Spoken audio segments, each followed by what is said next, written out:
amis, j'espère que vous allez bien. Avant d'entamer le sujet de la vidéo, je vais vous dire déjà c'est quoi mon rouge à lèvres parce que je pense que ça vous intéresse. Alors, c'est le rouge In Love de chez Lancôme. Voilà, et c'est la couleur violette coquette. Donc, je le dis en début de vidéo, ce sera également mentionné sur la vidéo, ce sera mentionné en barre d'infos. Donc, normalement, vous êtes censé savoir. La vidéo d'aujourd'hui va parler des changements au cours de notre vie.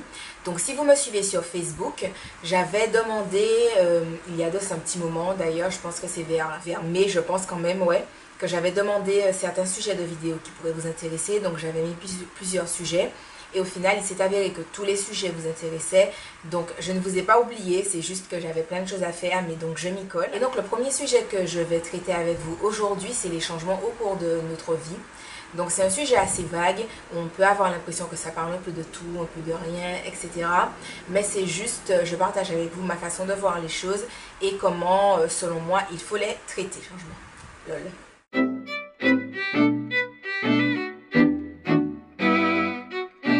Pour moi, le changement, c'est une part intégrante de notre vie, mais de la vie aussi de façon générale. Que ce soit dans le cadre des études, dans le cadre de la famille, dans le cadre des relations, que ce soit genre là, les amis, les amoureux, etc.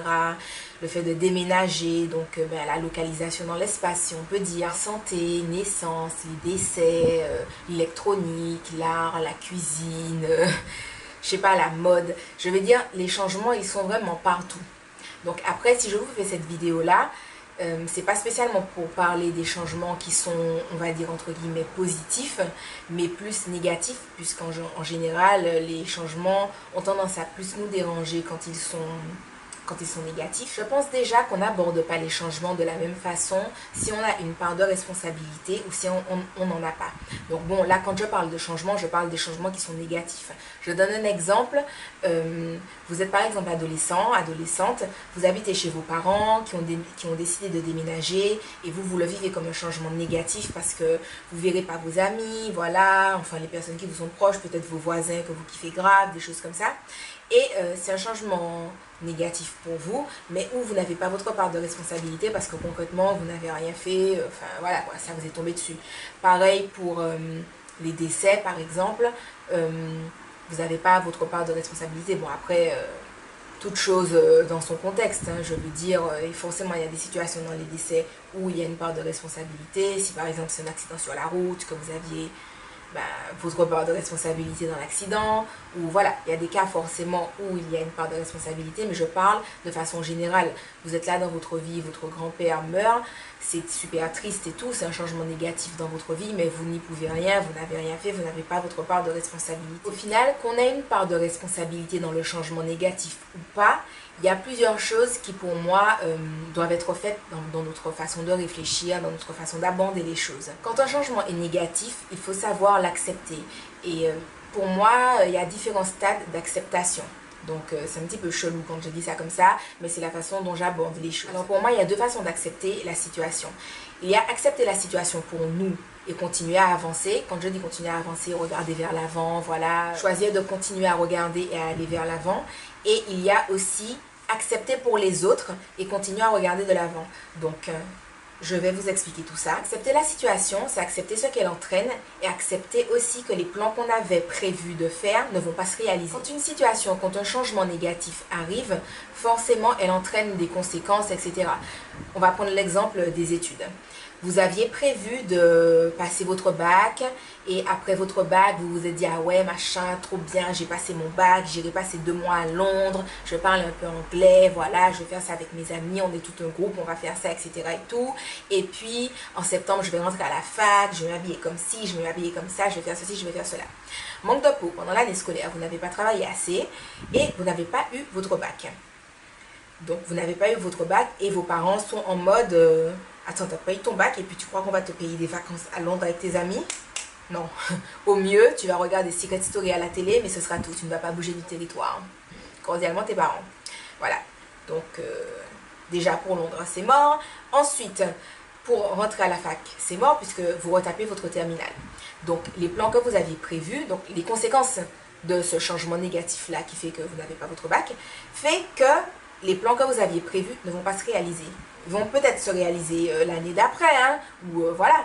Mais dans le laps de temps que vous aviez prévu, à la date où vous l'aviez prévu, vos plans, ils ne vont pas se réaliser. Ça vaut pour plusieurs situations hein, dans la vie. J'ai pris le cadre des études, mais ça fonctionne aussi dans le cadre d'une situation amoureuse, par exemple. Vous êtes là avec votre copain, vous avez décidé de vous marier, d'avoir des enfants à tel âge, etc. Manque de peau. Le gars vous trompe, il vous quitte, il part avec l'autre fille. Qu'est-ce qui se passe? Vous allez sûrement vous marier un jour, hein, vous allez sûrement avoir des enfants, mais les plans que vous aviez prévus avec cette personne-là en particulier, à ce moment-là précis, ils ne vont pas se faire. C'est un fait, voilà, il y a juste à l'accepter. Où il faut faire attention, c'est que accepter le fait que les plans que vous aviez prévus ne se réalisent pas, ça ne veut pas dire, comme je l'ai dit, qu'ils ne vont pas se réaliser 1 an plus tard, 2 ans plus tard. Selon la situation, ça peut être 2, 3 mois plus tard. Si c'est dans la scolarité, forcément, il faut plus compter en termes d'années, puisque bon, voilà, les années scolaires, c'est des années, sauf si vous faites des formations particulières.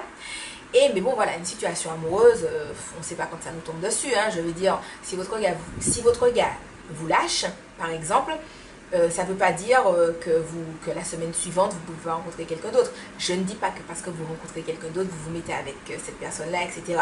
C'est juste pour parler de la notion du temps. De la même façon, mis à part la notion de temps, c'est pas parce que les plans particuliers que vous aviez prévus ne se réalisent pas que d'autres qui seront peut-être plus géniaux que ce que vous aviez prévu ne vont pas se réaliser. Enfin, je donne un exemple. Toujours dans la scolarité. Donc, vous n'avez pas eu votre bac, vous retapez votre année, etc. et tout. Peut-être que la première fois, vous auriez eu votre bac, mais juste avec 10, vous seriez parti à Londres, vous seriez allé à la fac, etc. et tout. Donc, vos plans se seraient réalisés. Peut-être que le fait de ne pas avoir eu votre bac fera que vous allez bosser plus. Peut-être que vous aurez une moyenne à Tafaya avec une super mention et que vous allez vous dire, mince, cette année-là, cette année scolaire-là, je l'ai vécue autrement. Donc, au lieu d'aller à la fac, j'ai envie de faire une prépa, j'ai envie d'aller dans une école, de faire un concours, enfin, je donne des exemples comme ça. Mais c'est pour vous dire que vous ne pouvez pas savoir à l'avance ce que la vie vous réserve de façon générale. Et puis, qu'il ne faut pas partir du principe que parce que le plan A que vous aviez prévu ne se réalise pas, ça ne veut pas dire que le plan B ne sera pas plus atafaya que le plan A. Donc tout ça, c'est accepter le fait que les plans que vous aviez prévus ne se réalisent pas et continuer à aller de l'avant. Ensuite, j'ai parlé du fait d'accepter pour les autres et de continuer à regarder de l'avant. Alors, j'explique. Ça peut paraître bizarre de dire, ouais, accepter pour les autres, mais la réalité, c'est que, par exemple, vous êtes là dans votre situation, dans votre changement négatif qui forcément vous attriste, peut-être vous met en colère, peut-être vous déprime, ou voilà. Si vous faites l'effort sur vous de regarder vers l'avant, de vous dire, ok, j'ai échoué dans cette situation-là, peu importe la situation, j'ai échoué dans cette situation-là. Les plans que j'avais prévus ne vont pas se réaliser, mais je décide de croire pour moi, pour ma vie et pour ce que je veux, que tout ira pour le mieux. Que voilà, etc. Je ne sais pas de quoi est fait demain. Du positif peut m'attendre, etc. et tout. C'est pas parce que le plan A ne s'est pas réalisé que le plan B ne sera pas mieux que le plan A, ou que peut-être, je ne sais pas, peut-être que le plan B sera moyen, mais que le plan C, qui est la continuité du plan B, sera un moment plus que A plus B réuni, tu vois. Donc voilà, si vous avez décidé de voir les choses de cette façon-là et d'avoir vraiment un raisonnement positif pour votre vie, ça ne veut pas dire que les autres personnes autour de vous ont ce raisonnement-là. Alors, en général, quand les autres sont, entre guillemets, à l'encontre de nous, c'est plus touchant et c'est plus blessant quand ce sont des proches. Donc les proches, c'est qui? C'est le petit copain, la petite copine, c'est les parents, c'est la famille, les meilleurs amis, tout ça, tout ça. Mais la réalité, c'est que c'est pas parce que vous avez décidé d'avoir ce raisonnement-là que les autres auront le même. Par exemple, vous avez raté votre bac et vous vous dites, ok, voilà, je décide de penser que l'année prochaine, ça se passera bien, que la vie m'appartient, je pourrai toujours faire, etc., d'autres choses. Et voilà, vous créez de nouveaux plans pour votre nouvelle situation. C'est pas parce que vous avez décidé de faire ce changement-là de raisonnement dans votre tête que vos parents vont forcément vous suivre dedans et vous dire « Oui, mais voilà, c'est pas parce que tu as eu ton bac, tu peux faire des choses encore mieux, ouais, ce sera encore mieux l'année prochaine, etc. » Il y a des parents qui sont comme ça, il y en a d'autres qui vont vous dire « C'est bien sympa de faire d'autres plans, mais concrètement, tu as raté ton bac. C'est une réalité. Et nous, on est dans cette réalité-là. Tu as raté ton bac, tu as raté ton bac, tu as raté ton bac. » Voilà. Il y a des parents qui sont comme ça. De la même façon, il y a des amis aussi qui fonctionnent de la même façon, qui aiment bien, enfin pour moi c'est pas des amis, hein, mais qui aiment bien vous rappeler, oui mais en fait tu es dans l'échec là. Peut-être que tu fais d'autres plans, mais pour le moment tu es dans l'échec. Voilà. Il faut savoir, je pense qu'il faut prendre assez de recul pour réaliser que quand on vit des situations difficiles, c'est pas parce qu'on prend la décision de voir les choses de façon positive et d'avancer que les autres personnes autour de nous seront forcément en mode pom-pom girl, pom-pom boy, ouais, moi je te soutiens et tout. En fait non. Voilà, c'est un fait dans la vie, c'est une réalité. C'est pas parce qu'on décide de regarder vers l'avant, de continuer à avancer, de voir les choses positivement, de se dire ok, le plan A ne s'est pas passé, mais le plan B, je choisis de croire pour ma vie que le plan B sera Atafaya. C'est pas parce que vous vous dites ça que les personnes autour de vous vont le croire, voilà, ou vont penser comme ça. Donc, pour moi, il faut accepter le fait que notre façon de raisonner positive n'engage que nous et n'engage pas forcément les autres personnes qui sont proches de nous. Donc, on accepte ça, les gens sont comme ils sont, ce sont nos proches, on les accepte comme ils sont, on les aime comme ils sont, voilà. On ne laisse pas leur façon de penser atteindre notre façon de penser positive et on regarde vers l'avant. Voilà, comme ça tout le monde est content dans le pays qui n'est pas des bisounours. Donc pour moi, tout ce processus, si on veut, d'acceptation, c'est le fait de s'adapter. Voilà, on est en train de vivre un changement négatif, on s'adapte.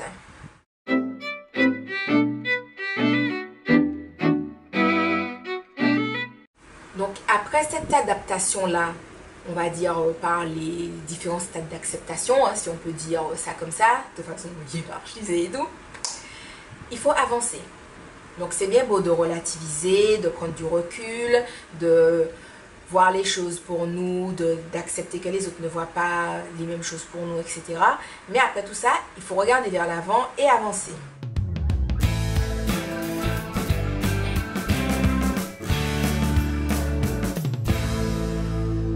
Avancer, ça peut être de se dire, voilà, dans l'échec par exemple de mon diplôme et tout, qu'est-ce qui a contribué?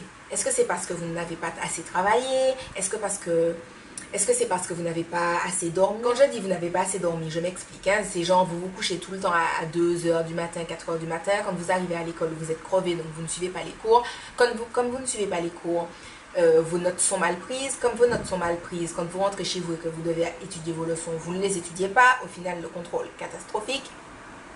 Voilà, je veux dire, regardez qu'est-ce qui fait que vous n'avez pas eu votre diplôme. Alors quand je dis ça, j'exclus tout ce qui est les diplômes avec des numerus clausus, type médecine, il y a quoi d'autre aussi, sage-femme, dentaire, les prépas aussi, pour les entrées aux grandes écoles, etc. Bref, tous les trucs où vous pouvez bosser comme une bête, mais que si d'autres personnes bossent mieux que vous, vous l'avez dans l'os. Enfin voilà, je ne parle pas de ce genre de situations-là qui sont quand même particulières, même si ce ne sont pas des exceptions, mais ce sont des cas particuliers. Voilà. Ou même parfois dans des cas comme ça, regardez, est-ce que c'est la méthode de travail qui n'allait pas? Est-ce qu'il faudrait changer de méthode de travail? Bref, vous êtes là, vous regardez vers l'avant, comprenez déjà pourquoi ça n'a pas été.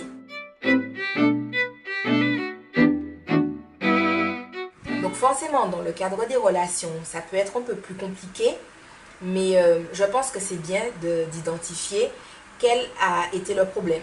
Parce que je pense que quand dans une relation ça ne marche pas, tous les problèmes ne viennent pas d'une seule personne, en général c'est les deux. C'est des interactions quoi, quand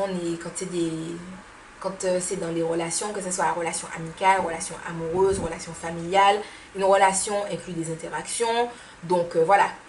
Je veux dire, essayez de voir à quel moment, quand on vous a parlé ou quand on vous a dit quelque chose, quand un contexte s'est créé et tout, comment vous avez réagi.